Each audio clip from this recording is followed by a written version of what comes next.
Hello, good afternoon, good morning, and good evening to everyone joining this live Q&A session with Dr. Soumya Swaminathan, who is for a few days more the first chief scientist of WHO. This may be our last conversation with you, Soumya, in this capacity, but I hope this will not be the last conversation we have with you on global health and science around the world. But thank you for finding the time to speak to our social media viewers today. Thank you, Alex.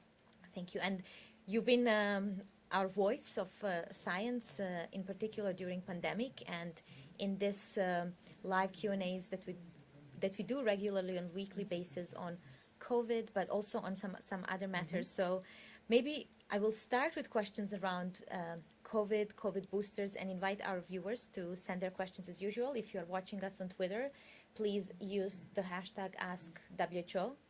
If you're watching us on other platforms, please, I apologize, we have some sound here. I hope that our viewers are hearing us well. If you're watching us on other platforms, please use the comment section as usual. Dr. Soumya, while we are waiting for viewers to send questions, maybe we can start with COVID boosters and what is the latest advice from WHO as Northern Hemisphere is approaching winter. So what would be our recommendation? Yes, thank you, Alex, very much. And indeed, I've enjoyed these conversations that we've had, especially responding to viewers' questions. On COVID boosters, I think what we're learning now about COVID immunity is that the primary course of vaccination, of course, is very important. So that's the first 2 doses, which gives good protection against severe disease and against death. But what we've seen through the evolution of the pandemic and the different variants is that as the Omicron variants have evolved, and we now see many, about 300 subvariants or sublineages of Omicron, each one is able to evade our immune response. So it's able to overcome the immune response and cause infection. And high levels of antibodies actually protect you from getting infection. So we also know that the third dose or the booster is very important, because that's what gives us long-lasting protection. And some studies are showing that once you have a third dose, then the protection can last, up to a year or so, protecting against severe disease again. So it's really important and WHO does recommend that all adults who've had the first 2, the primary course, must get the third dose or the booster about 4 to 6 months after the last dose, and particularly if they belong to a high-risk group. In terms of additional doses, I think different countries have different policies. Many countries are offering 4th doses, and countries are also preparing to give annual boosters. And we still have to wait and see the data to see if that will be a general recommendation or not. But what we do know again is that the older you are, the more risk this infection poses, because more likely to get severe disease, and also immunity tends to wane more in older people, and therefore if any group really needs the additional doses, it is people over the age of 60, people who have underlying conditions that cause the immune system to be suppressed, or they're taking drugs that suppress the immune system, and of course also the groups that are at high risk of acquiring infection because they are in a profession like a healthcare worker or a frontline worker. In the future, hopefully we will have improved vaccines. There's a lot of work going on now, both on nasal vaccines. There are about 14 nasal vaccines that are under trial in many different parts of the world. Several of them, at least 4 or 5 of them, are in late stage trials, including one in the Solidarity vaccine trial of the WHO. So hopefully in the next few months we'll get to understand how these nasal spray or oral vaccines are working and whether they will be a better booster, because we hope that with local immunity in the respiratory tract that you can actually also prevent infections, not just prevent severe disease, which the current vaccines are doing, but also prevent infections more effectively. So that's still to come in the future. It may also help people who don't like to take injections. If you have a spray that you can take in your nose, so there are many innovations happening. But for now, if you haven't got your booster and it's available in your country, please do get it. It definitely offers you better protection. Thank you so much, Dr. Soumya. And we also know that some countries introduced Omicron-specific boosters, and it's been now almost a year since Omicron emerged as a variant of concern. So what is WHO recommendation when it comes to Omicron-specific booster dose versus the regular booster dose? So we know that at least the two mRNA vaccines made by Moderna and BioNTech Pfizer, they introduced what they call the bivalent vaccines, which is the original or the ancestral strain, and also taking genetic material from the Omicron. And the idea was that you can have a broader immune response. And indeed, what the studies have shown now from countries that have started using these boosters, somewhere they started using them mostly around August, September. So over the last 3 months, there is data showing that if you get boosted using a bivalent vaccine, that your antibody levels go up several times, 4 to 5-fold higher, maybe a little bit higher than what the original vaccine would have produced. And in terms of safety, they're also quite safe, just as safe as the original vaccines. So they could offer a little bit of an advantage. But what is important is that booster dose is important, whether it's the original vaccine, because we have many other platforms. We have the viral vector platforms, we have the subunit protein vaccine. So different countries are using different vaccines, inactivated vaccines, and they're all effective. So while the bivalent vaccines or the Omicron-specific vaccines may offer a slight advantage, overall, whatever vaccine is available, it's important to get that additional dose for the boosted immune response. Thank you so much, Dr. Soumya. And looking into all the work around vaccines and all the science behind it, so we, as WHO, provide recommendations, working with other experts on how vaccines can be used. There's a lot of work that's been done to utilize science and to ensure access to vaccines. So maybe we can also talk a bit about the MRNA Hub and your work and Science Division's work on that.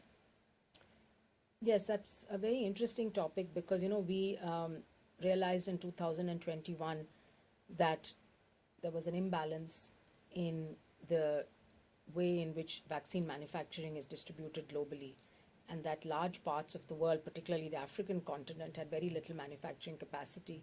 And this meant that they were completely dependent on imports from other regions. And of course, that's a problem during an emergency, which is what we saw. So to address this problem and make sure that this doesn't happen again in the future, and also to build a local capacity to produce vaccines and medicines and diagnostics which are needed for the population there, we thought it important to start this program, what we call the technology transfer program, starting with mRNA technology, because it was new, it was proven to be very effective in COVID. It offers opportunity to use for other kinds of diseases. So a hub in South Africa was established, and now we have 16 spokes around the world in every region of the world. And these hub and spokes have formed a network where they are now sharing information, sharing knowledge, coming to South Africa, getting trained on the mRNA technology, going back to their own countries, and then beginning to work not necessarily only on COVID, but on other diseases which are of importance to them, like, for example, dengue or tuberculosis or malaria. And also what they're doing is they're trying to improve on the existing mRNA technology. And so this is very exciting for a couple of reasons. One is that now this network, which is mainly based in low and middle income countries, is going to be actively developing vaccines and other biologics for the future. The second is that it's taking part in different parts of the world, and there's an agreement to share the knowledge, to share the intellectual property that comes out of this. So it's a different model compared to a company that develops a vaccine and then does voluntary licensing with another partner. In this case, it's a multilateral effort with WHO and the Medicines Patent Pool being the coordinators of this. I see a great future and a potential. I think in the long run, it will address the issues of vaccine equity, but also equity in access to other health products, because clearly there's a lot of awareness now. But what we need to build a vibrant scientific ecosystem within these countries. You need PhD students in different disciplines to be able to work on this. You need clinical trials capacity. You need a good regulatory system in the country that will allow things to be manufactured with safety and quality. You need good ethics capacity. So we need to look at the whole ecosystem, not just setting up a manufacturing plant. So it is a more longer term initiative, but I think that's the way to really approach this, so that we're looking into the future and building something for the people with a sustainability in mind. Thank you so much, Dr. Soumya. We are receiving question. I think you addressed this, but maybe just to clarify once again on COVID vaccine doses from Alia Seder, who is watching us on LinkedIn. The question is if 3 doses are enough, given that some countries are recommending 4 and 5 doses. It's a good question. It's again, the science is telling us that the 3rd dose is very important. So 2 doses may not be sufficient. The 3rd dose is important. A lot of people worldwide have been exposed to the natural infection as well, so that also acts as a booster. The 4th doses and beyond, again, I think the national recommendations vary. But the principle there is that if you're an older person, if you're at risk, if you're belong in a vulnerable group, then the 4th dose probably gives you a benefit, because no doubt that over a period of time, the protection against infection does go down. Even though the protection against severe disease kind of stays at a higher level, around 70-80%, the protection against infection tends to start waning by 3 or 4 months after the last dose, which means you're again vulnerable to reinfection. And so if you want to be protected against that, then it's better to take the 4th dose. But this again depends, it varies, by countries, so it's best to follow the national policy.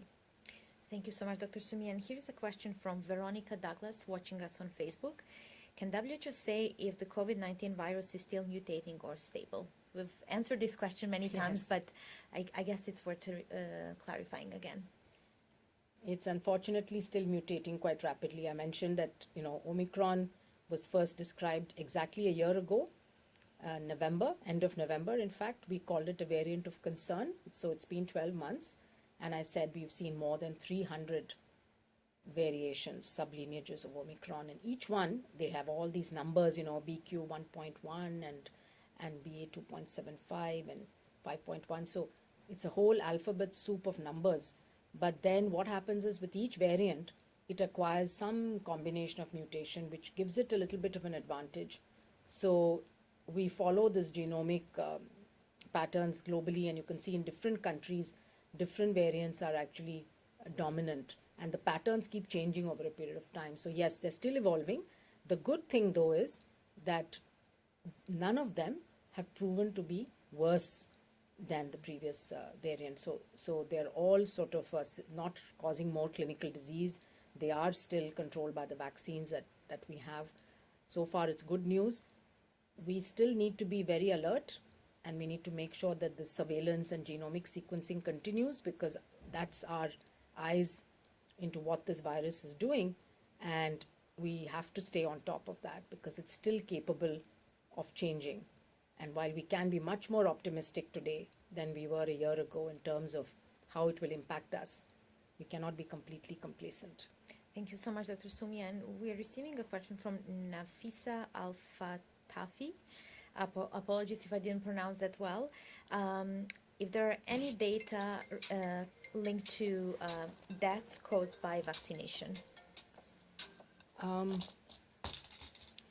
Yes, deaths caused by vaccination, they are being tracked actually in countries. So you know that there's a national program for vaccine safety established in every country, and they're supposed to track side effects and deaths and report them. So WHO does cause. Now when deaths occur normally also, right? So it's possible that you've had a vaccine a few weeks ago or a few days ago, and then that person dies. Could have died of any cause.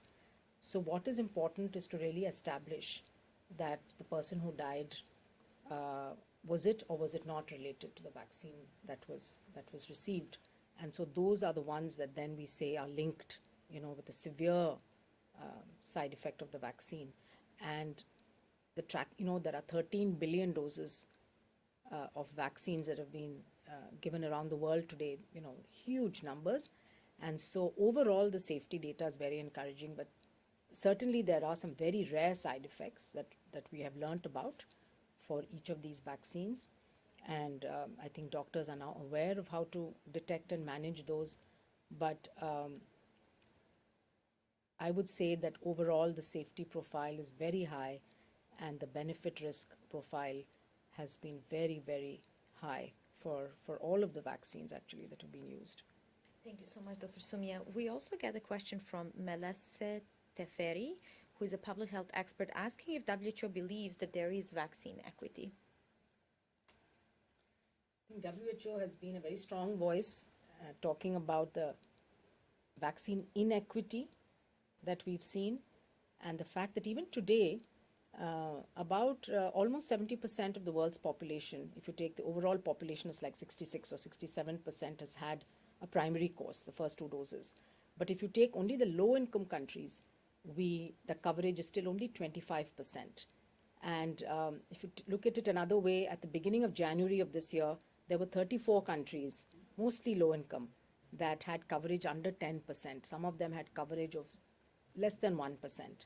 Today, that number has shrunk to about 9 or 10. So many countries have made huge efforts to vaccinate their populations, but there are many challenges within the health system. There are conflict settings, there are people displaced, there are many, many issues that one has to deal with. But most countries have made a tremendous effort, but there's still vaccine coverage, particularly in the high-risk group like the people over 60, is still quite low in many parts of the world. And that is worrying, because if people over 60 have not received their primary vaccination, then they're at extremely high risk of getting ill if they catch this virus. And the virus is very much going around the world. And so I think people need to be aware. Ask your friends and neighbors. If there's an older person in your community who's not been vaccinated, try to help them to access a vaccine center nearby. Thank you so much, Dr. Soumya. And this vaccine inequity in the COVID pandemic also created initiatives like MRNA Hub, yes.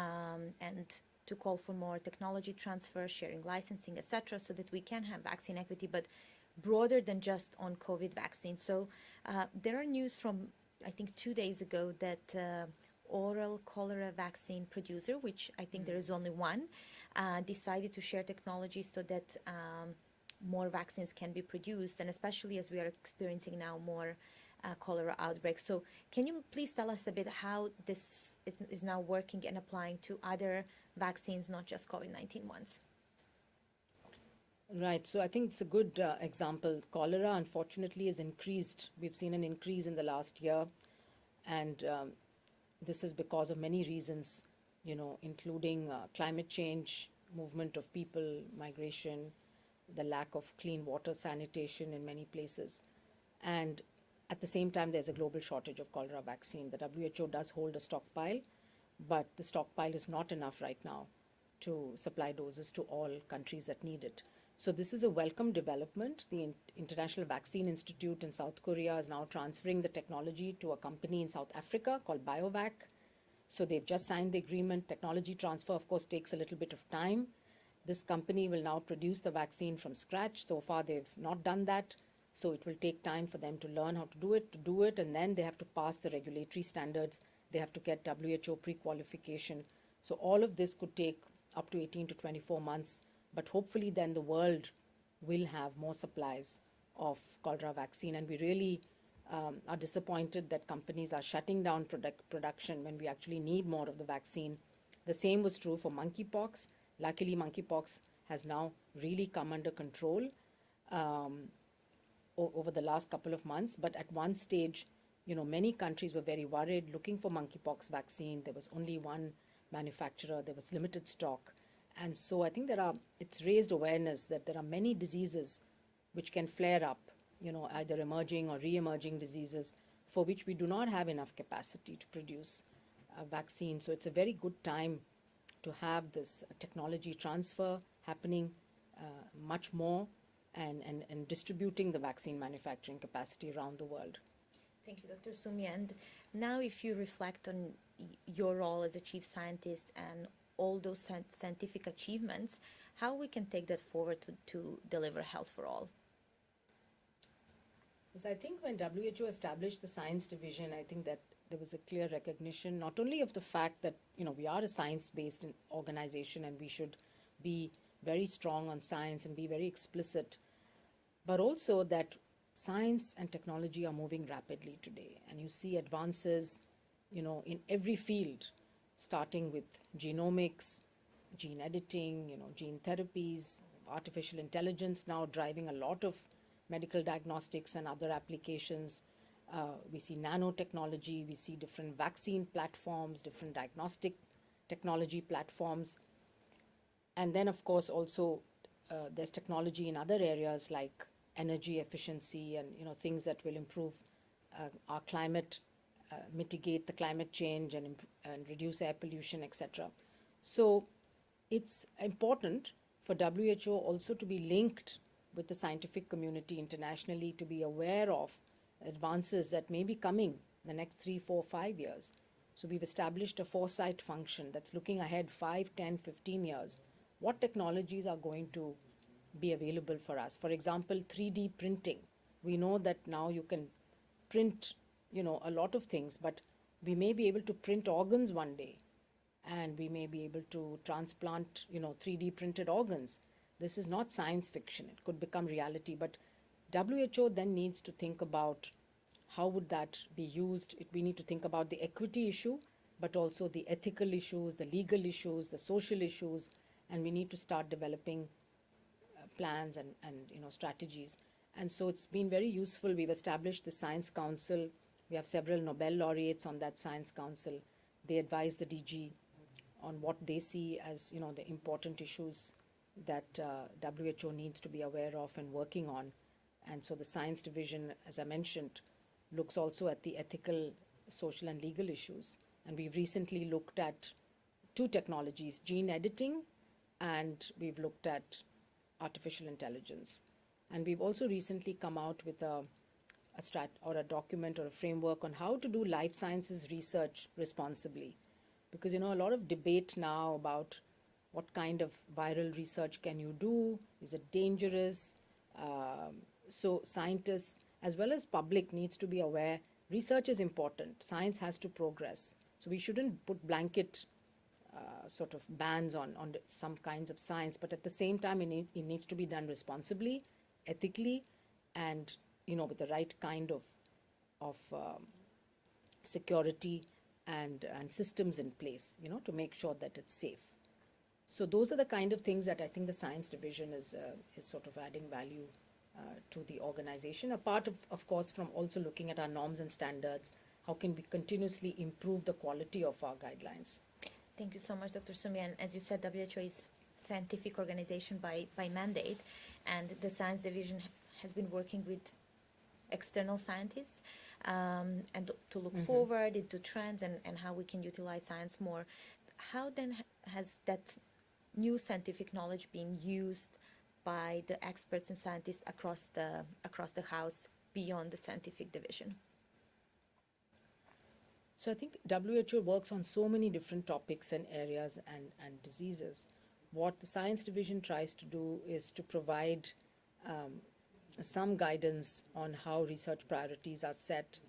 We also have digital health within the science division, and so what the digital health department is trying to do is also to bring some open source standards, because more and more countries are now investing into their digital infrastructure, and during COVID there was a huge expansion of digital tools, but they also have to be used in a way that they are interoperable. The systems talk to each other. The data that's generated can be safely stored and used and analyzed. Data sharing principles are important.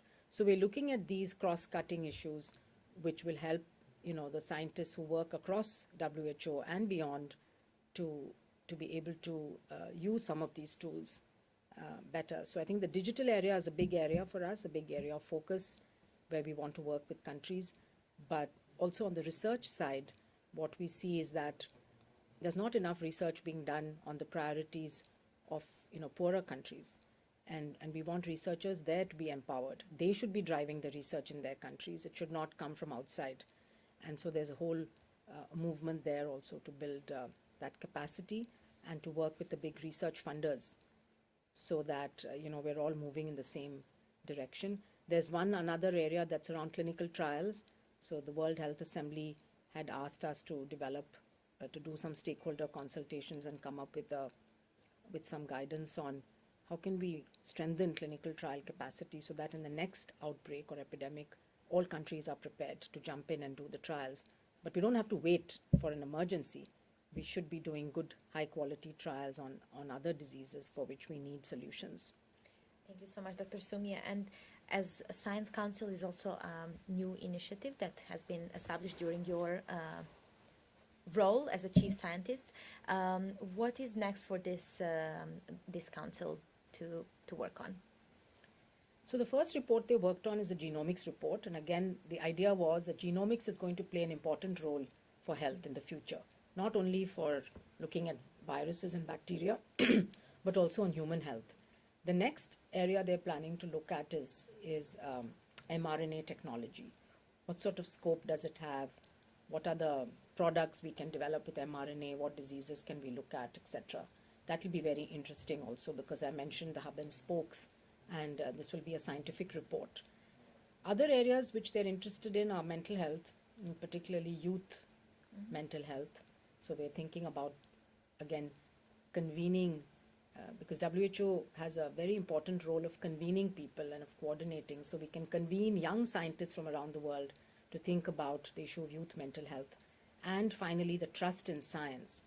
Because as you know, we've seen through the pandemic a very negative and unfortunate phenomenon of misinformation and disinformation spreading through social media particularly, really confusing people, and people find it very difficult to know what to believe and what not to believe. So for WHO and for other public health agencies, it's really important that we understand and address this what we call infodemic, or a sort of explosion of information which includes disinformation. And to do that, we need to take a scientific approach. It's a multidisciplinary. You need the social scientists, you need legal people, economists, philosophers, along with scientists thinking about this topic. So those are some of the future areas. Thank you so much, Dr. Soumya. And speaking again about mRNA technologies, I received few questions from our viewers again on when it comes to vaccines, and maybe this one is to take whether mRNA vaccine is safe for children, and in particular for a child that has chronic kidney disease. The mRNA vaccines are generally extremely safe in adults and in children. And yes, as far as I know, chronic kidney disease is not a contraindication, so the child can receive the vaccine. Again, different countries have introduced the mRNA vaccine for different age groups. So if it is available in your country and recommended for the child, age group in which your child is, then certainly you should go ahead and take it. Thank you so much, Dr. Soumya. We started with COVID or went back to COVID, but you also spoke about enormous work that's been done in other scientific areas. So when you look into those years back as a chief scientist in WHO, what are the key achievements or proudest moments that you will take with you?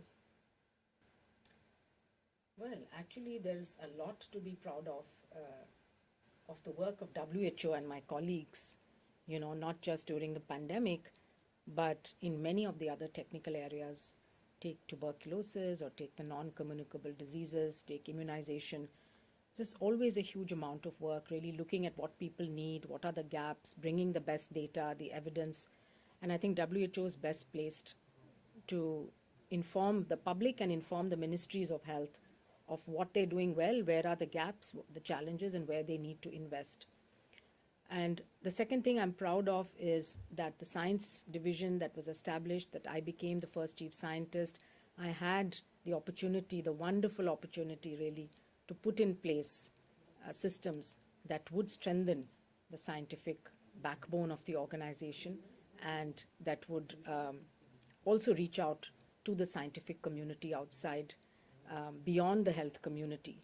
And then I'm also quite proud of the work that we've done with our partners, of course, on COVAX, vaccine equity, and particularly the establishment of the mRNA technology transfer program.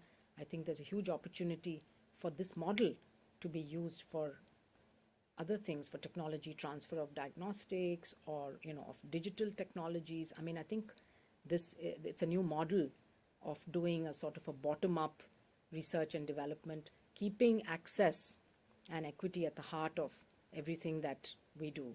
So, and that's, I think, it's only WHO really that can help drive such a movement. So it's been a tremendous privilege and honor to have been part of this journey, and of course to have contributed during the pandemic with bringing the evidence, bringing the science, bringing the latest information to people, and working with your team, Alex, the communications department at WHO, which was really faced with a challenge, but everybody rose to it because people wanted to hear from us, and it was our responsibility to respond. Thank you so much, Dr. Soumya, on behalf of Department of Communication and also other colleagues for all your work, for support, and also for finding the time to communicate the important scientific work. And as you said, it's a backbone of our organization. And as COVID pandemic brought so many bad things, taking so many livelihoods, and impacted all of us, it did bring more visibility to health. And we are doing our best, and we will continue to communicate the importance of health and what we are doing and how people can protect themselves.